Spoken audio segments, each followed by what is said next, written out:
bull elephant bellows forth in protest of our intrusion. Suddenly, the treetops explode in a frenzy of outraged birds. Oh, come, you can jolly well do better than that. I can jolly well do one at a time.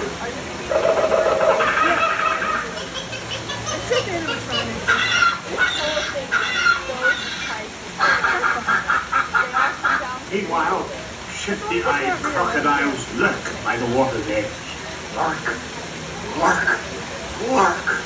And the giant python slithers down from an overhanging limb. What's wrong? I can't stand snakes.